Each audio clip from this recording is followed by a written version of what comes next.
And we are live. And I thought we can go a little bit earlier live, 10 to 7, I know.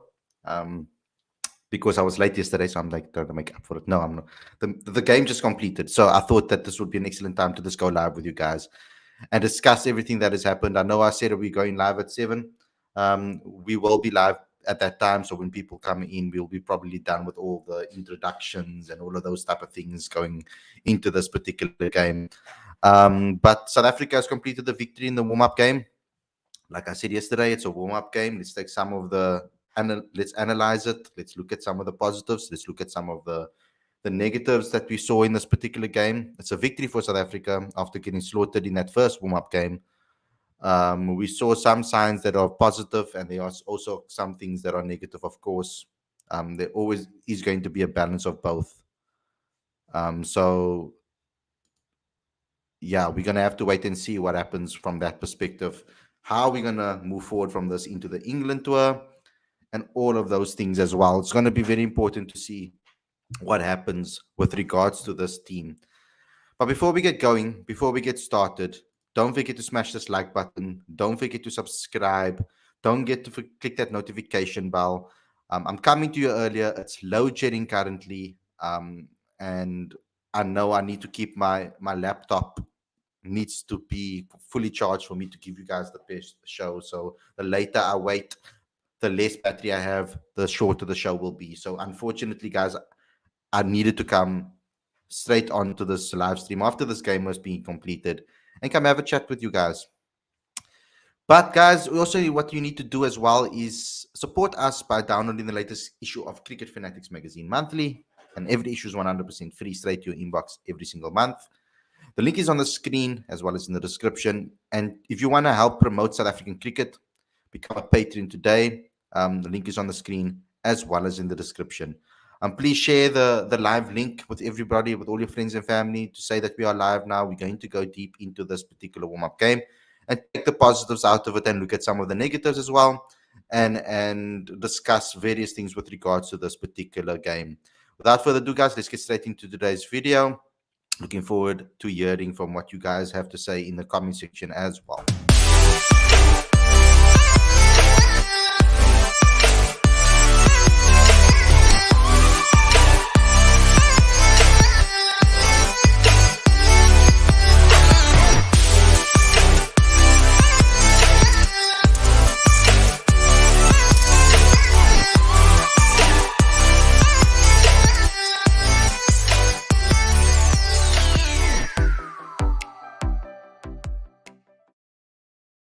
A very good evening and welcome to Cricket Fanatics magazine. This is your daily show, your review of the warm-up between the Proteas and the Lions.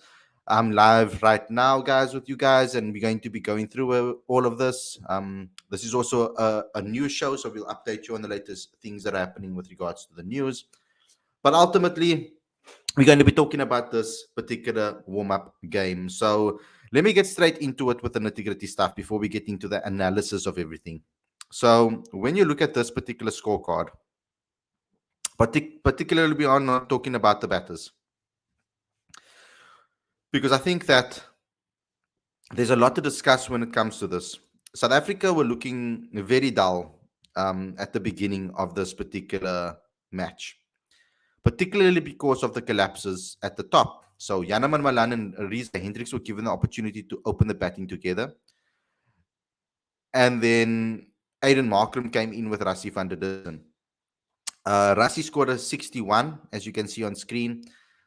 Heinrich Klaassen scored an amazing century, 123 of 85 balls at the massive strike rate of 144. He was excellent today. David Miller had a little bit of a blip today, but it's okay because he's been saving South Africa since as long as we can remember. And Andile Pehlekwayo put in an excellent performance, scoring 67 of 53 balls. He had a strike rate of 126, 7 fours and 2 sixes.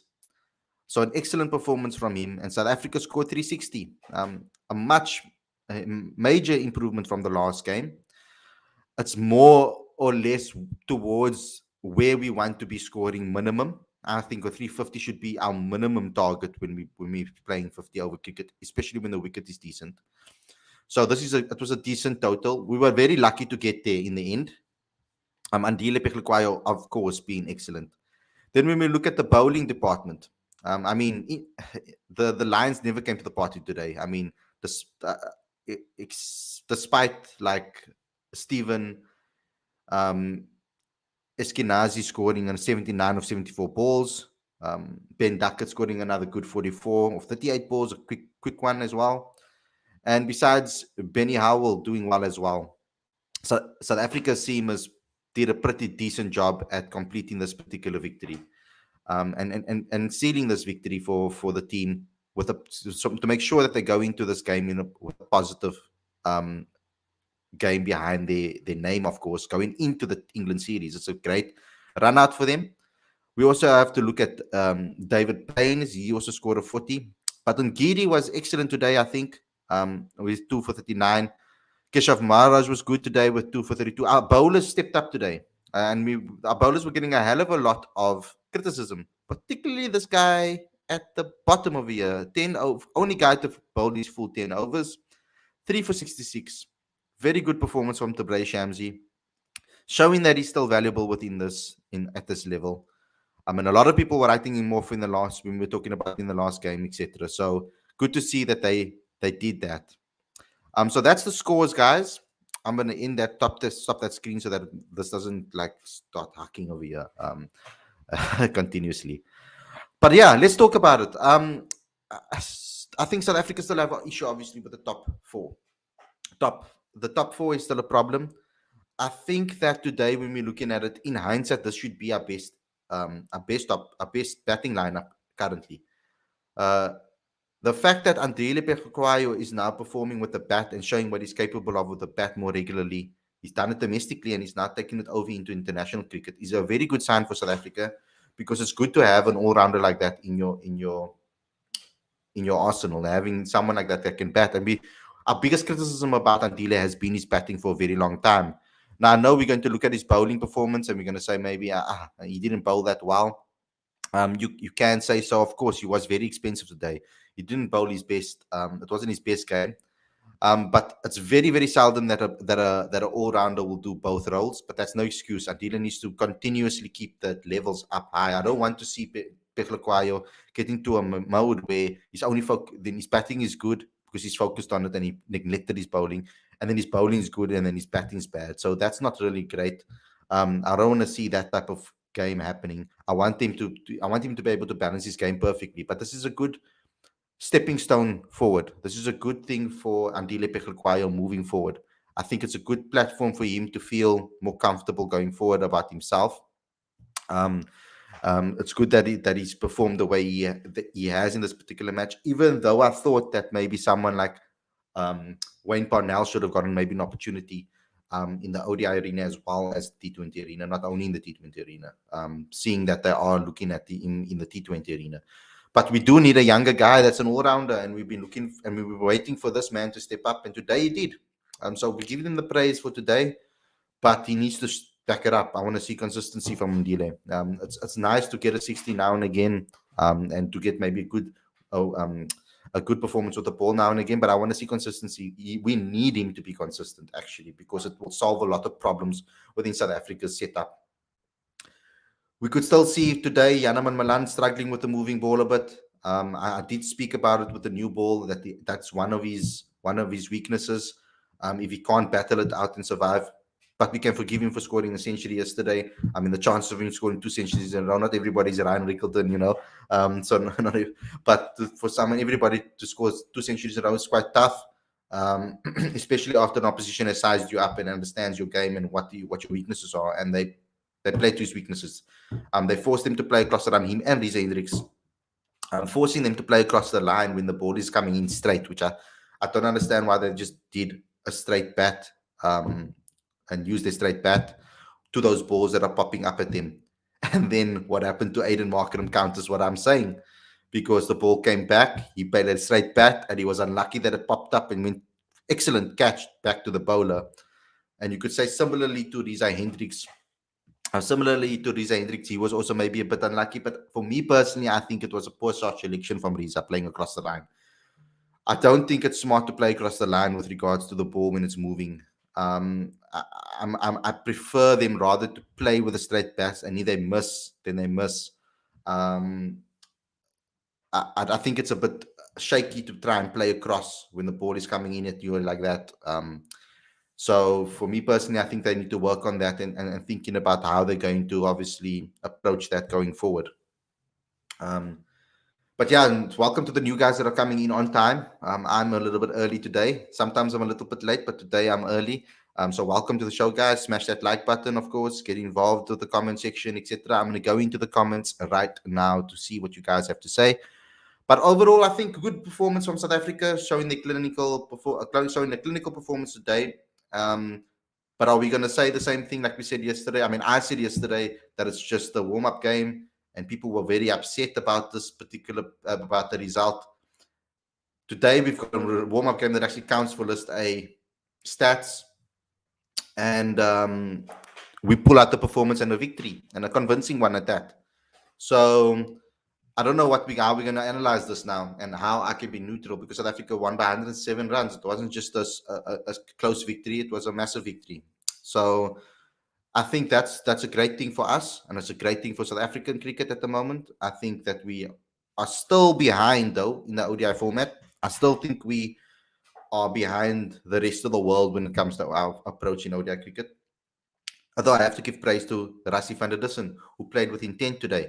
He showed that he wanted to come out and attack. He was playing shots from the get-go. He wasn't waiting to settle in first. I liked his approach today. It was really good. If he can continue doing that and getting runs on the board, we've got the perfect person at that number 3 position. Aiden Markram, unlucky again. We need to get this guy performing in white ball cricket.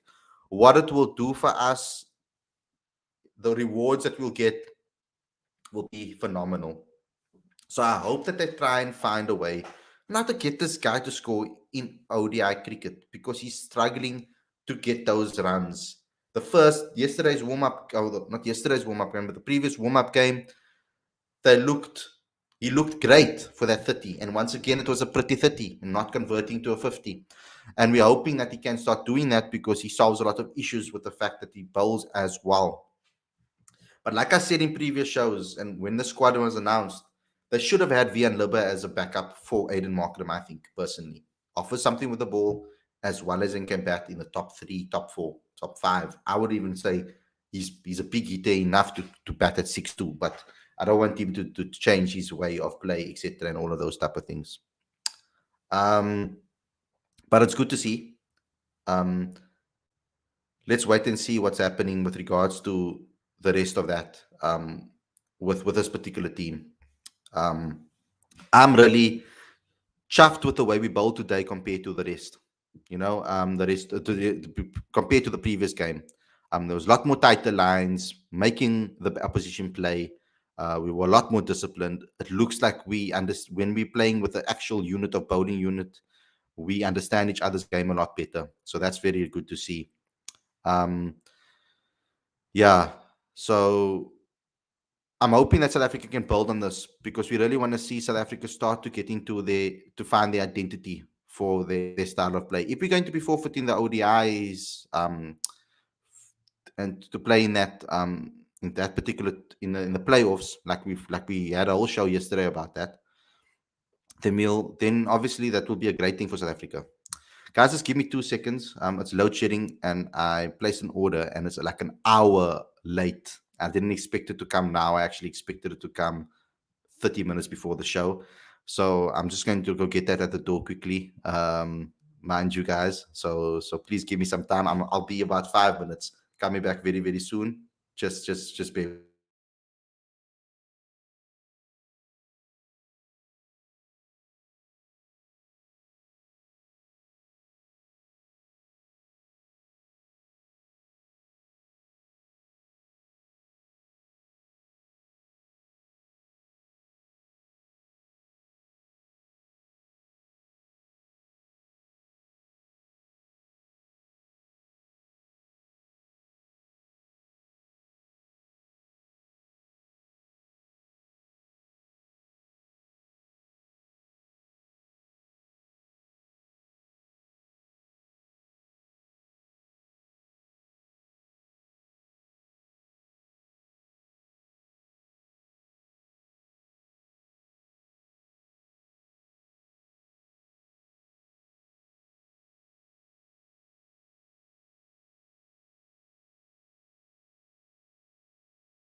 Okay, I'm back. Sorry, guys.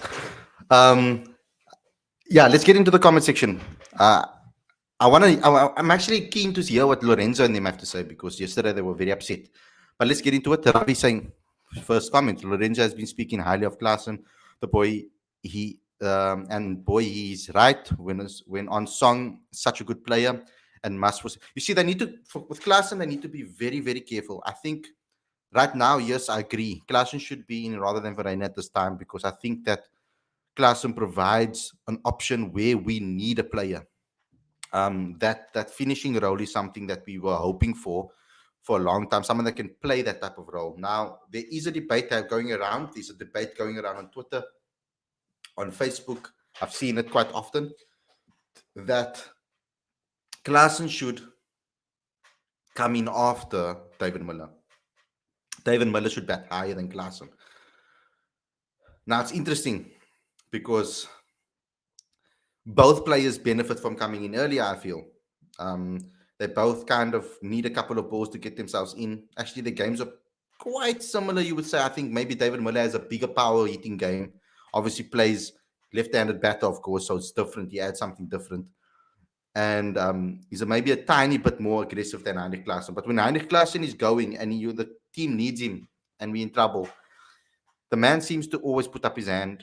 And recently, especially with regards to Mark Bouch, I think their relationship helps towards that too.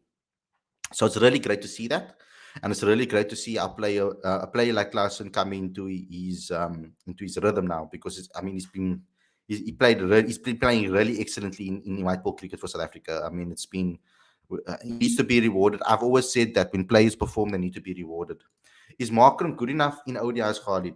You know, I don't understand how he can't be because I know based on what we've seen, and him always going out in the way that he has, I guess you could maybe say like, maybe he's not when you look at it from that perspective. But how can a guy that scores so many runs domestically and in white ball cricket, I know it's different format in T20 cricket, but the man finds form in T20 cricket, plays as attacking brand and can score for half centuries in T20 cricket and big half centuries at that. So I don't understand why he's struggling in ODI cricket. I don't know why it's not clicking for him or not working for him.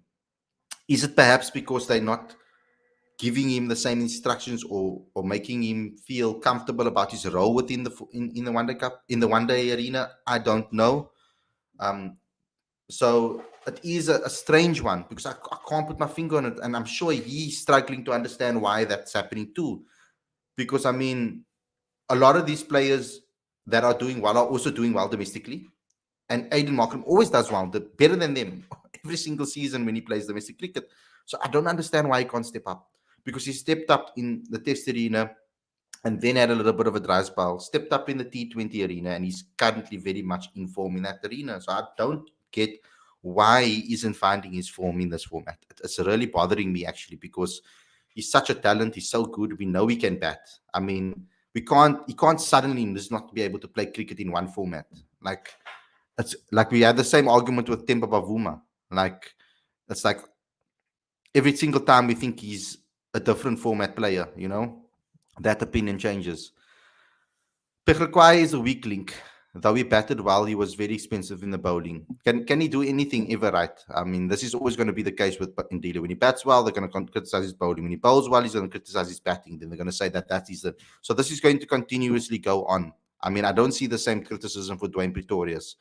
And I know they're different players, and I know they may be different style of players, but I don't see the same type of criticism towards Dwayne Pretorius and the other all rounders that play.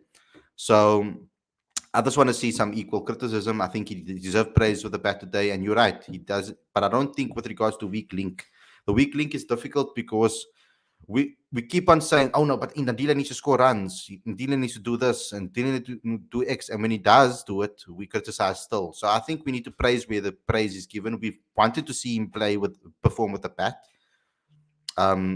So let's see what he does with regards to that. Pretorius isn't any better in ODIs. He's a T20 specialist, says Ravi. I was just speaking about that. SA won by 108 runs, Khalid. Oh, That's crazy. On ESPN Cricket Info, it says 107 runs on ESPN Cricket Info. So yeah, my bad. I just read it from there. um, England Lions again didn't show any mercy to Peklekwai again. So so why are we talking so much about his bowling now? Are you guys going to praise him for the way he batted today at all? Um, Now it's his primary role. No way he starts ahead of Pretorius. Well, I know that bowling is his primary role, but whenever he was bowling well and batting poorly, you guys all said, oh, nobody needs to bat better. He needs to be a better batsman. He needs to improve his batting. If he doesn't improve his batting, he shouldn't be in the team. He's not a genuine all rounder, all of these things. So when he does perform well with the bat, he's going to get criticized because he didn't perform well with the ball. So when does he win? He needs to do both equally perfectly. He has to get a half century and get three first. Is that the only time you're going to compliment Peklekwai is what I'm asking. I'm not saying that he doesn't deserve criticism today, because he does deserve criticism for the way he bowled today. They really did target him. Um, but I'm just saying, does he get any praise, though, for the way he batted today? That's all I want to know from you fans. Peklekwai is finally coming good, says Jean. Where Peklekwai is more of a batting all-rounder and Pretorius is more of a bowling all-rounder. Seems to look that way currently. But that's why I like the two of them maybe as a pair together in that 7-8 role would be great, because if one doesn't come off in the one, maybe perhaps it can work that way. It doesn't always work that way. Things don't work like that. Life don't work like that. Perhaps some days we will have them both performing with both bat and ball, and then we're in a real in a great space, if that can take place. Michael Joseph, if Adile bats while he's bowling, um, if Andile bats well, his bowling lets him down, and vice versa. That is a problem for Andile. Um, then Dick says, and the less said about Riza, the better. Exactly, Michael. Andile bats well and bowling lets him down, and vice versa. That is the problem for Andile. And I've been saying that. I said that actually in the show earlier on.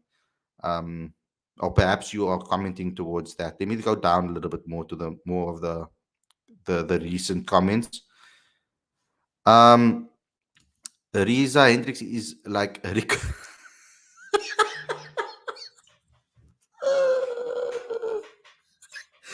Riza Hendricks is like Rick Coffee, overhyped, overpriced, and just bland and tasteless. That is crazy. That is crazy. I can't. Like Rick Coffee. Yo, guys, I can't stand Rick Coffee, so don't call Riza that, because I like Riza. So don't call him Rick Coffee. Jeez, that's crazy. I haven't heard that one before, actually, and maybe I'm not woke enough.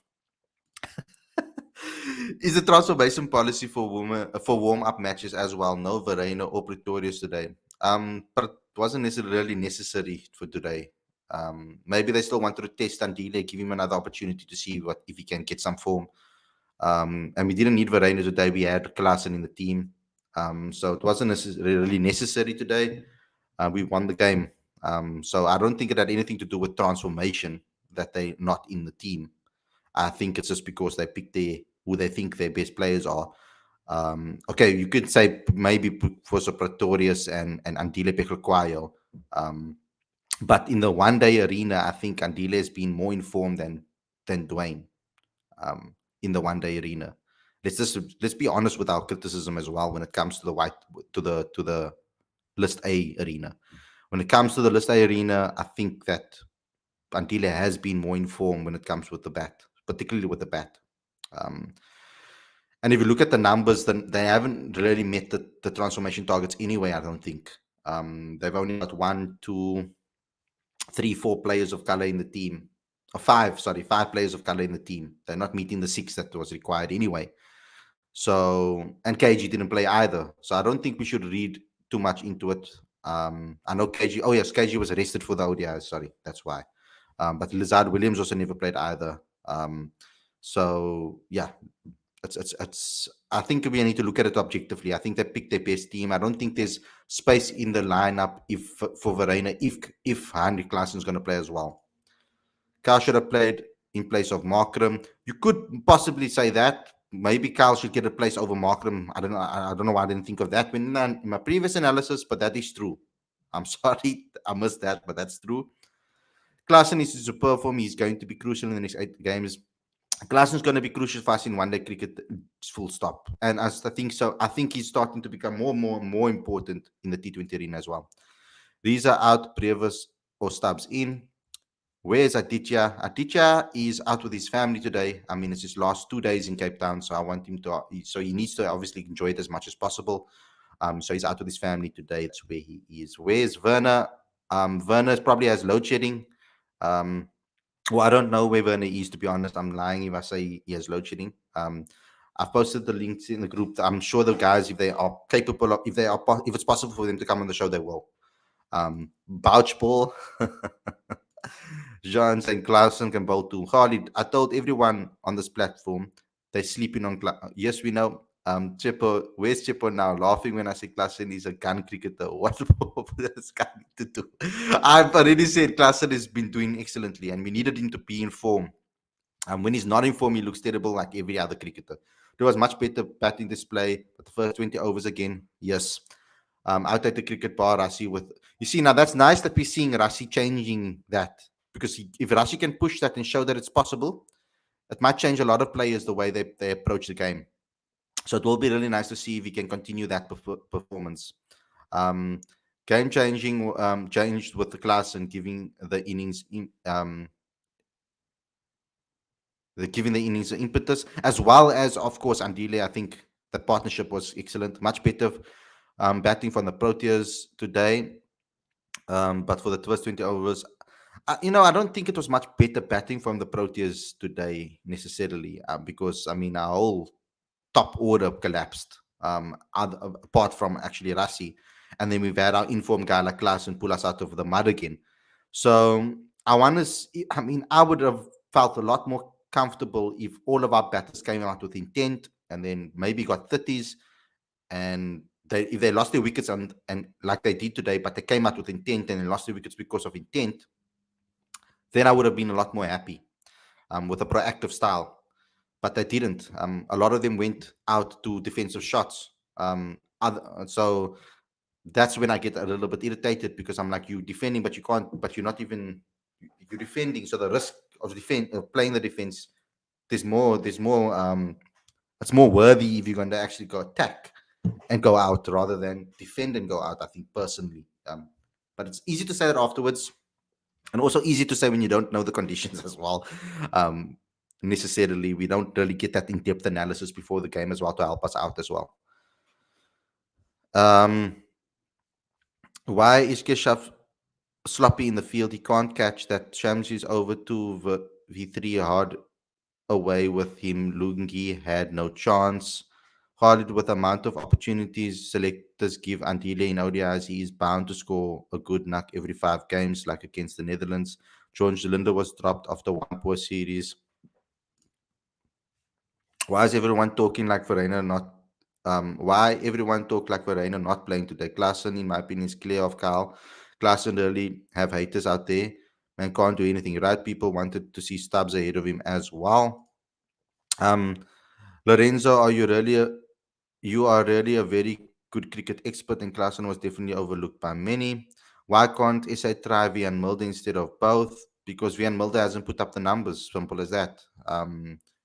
I'm getting a bit like irritated with this narrative that county cricket is so amazing. I mean, me personally, I don't think so.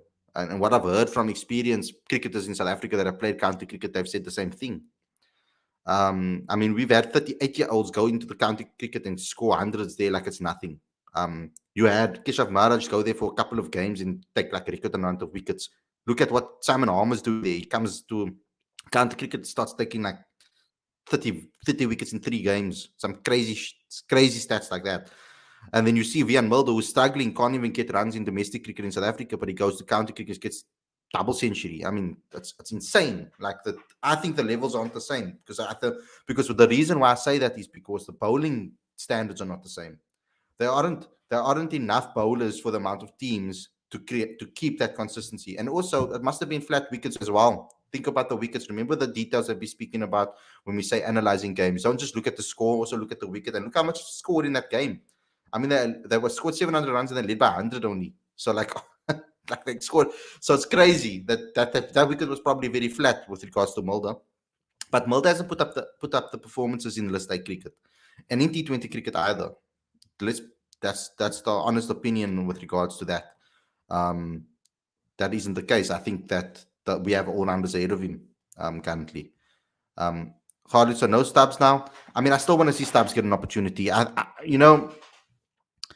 We must decide what we're going to do with Aiden because perhaps Stubbs can bat six, and then we don't have Aiden, and Stubbs can bowl a little bit.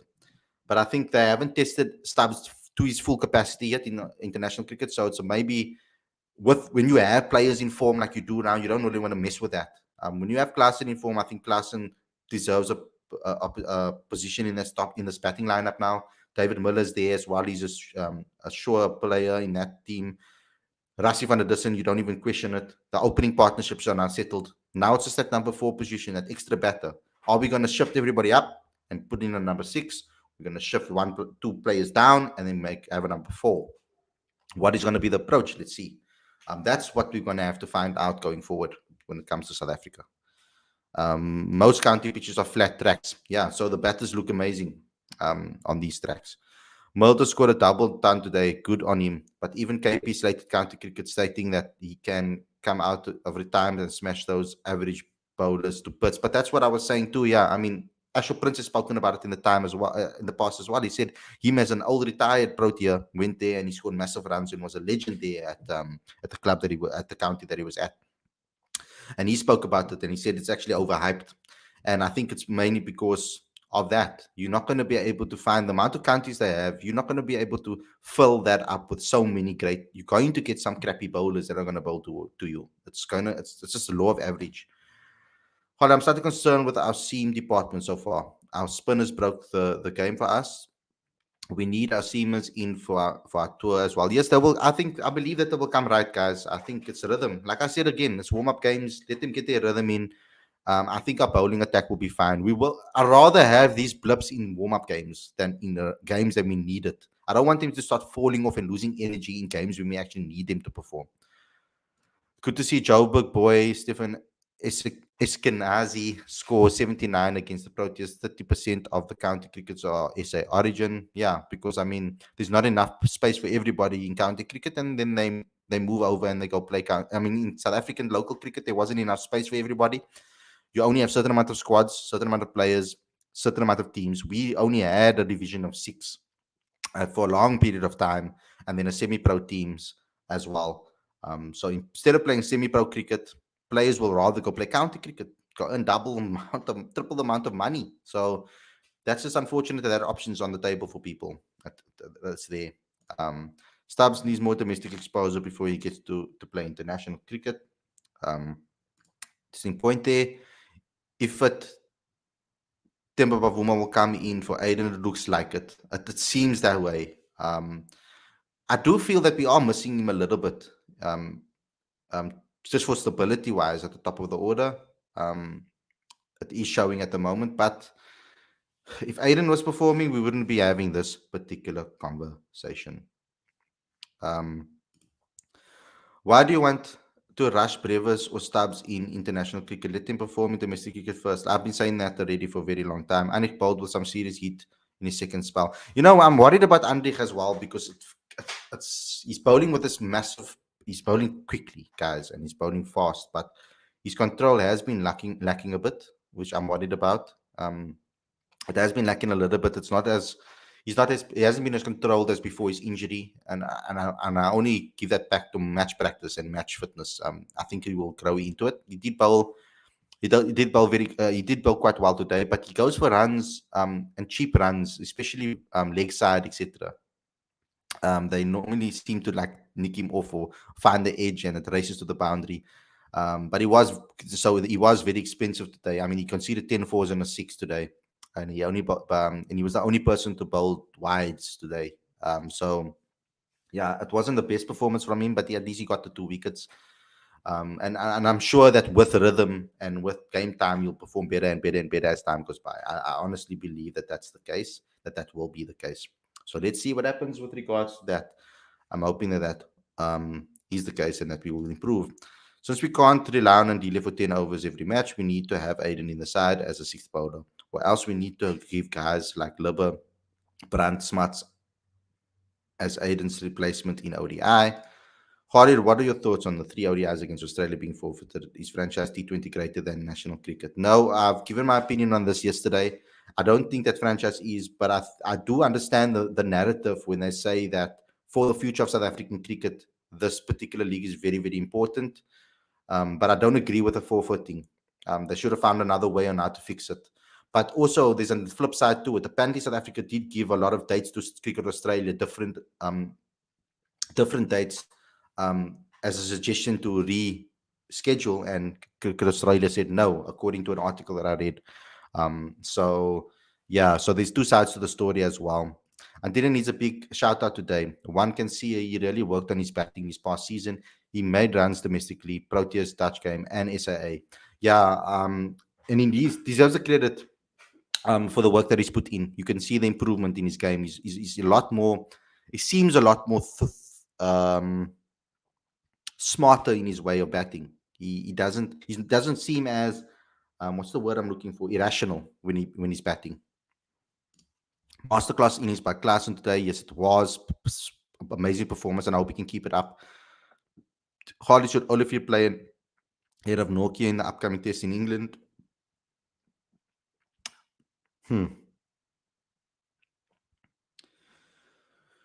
It could possibly happen. It depends on Andrik's. It really depends on Andrik's rhythm. I really think so. I'm getting fed up of Markram, man. Can't keep on going like this. It's almost like we have a mindset of he'll never get dropped. There will always be opportunities, yet in the IPL he performed. And I don't think we can compare the formats because he seems to be in form for South African T20 cricket too. So I don't think it's an IPL situation. There's something that is lacking within his mental game when it comes to the ODI arena, and I don't know what it is. We need to find a way. He needs to speak to a sports psychologist or something. I don't know what it is. He was unlucky today, yes, but this has been happening long enough when he's been dismissed like this. When he looks good and then out. Good to see Dile scored some runs, and Dile can be a great asset to Proteas if both realize their true potential and add great depth to the white ball squad. Is Aiden really a number 4 in ODI, or is he getting confused because of constant change in his position in different formats? I do think that's affecting him as well. He is getting moved up and around, and I don't think he has sanity, or not sanity, the wrong word I'm looking for. I don't think he has stability in his mind to know where he bats and what his role is. That needs to be confirmed and needs to be shown by the coaches, etc. But guys, smash the like button, please. Comment, share, subscribe, click that notification bell for all future videos. Don't forget to also go to the Patron account and help us promote South African cricket by becoming a patron today. The more patrons we get, the more we can throw back into South African cricket to help it grow. So please get involved with the Patron account. Help us help cricket in South Africa. Download the latest issue of Cricket Fanatics magazine as well. It's 100% free, straight to your inbox every month. The link is on the screen as well as in the description. And yeah, there's also a PayPal account, guys, that you guys in the link in the description as well. If you guys want to give me any donations, also go to cricketfanaticsmag.com for all updates. That's also very important that you do so too. But without further ado, guys, thanks a lot for tuning in. We'll see you guys again tomorrow for another Q&A session. I'm really excited to hear what you guys have to ask me, and we'll see you guys very soon. Take care. Enjoy the rest of your evening. Peace.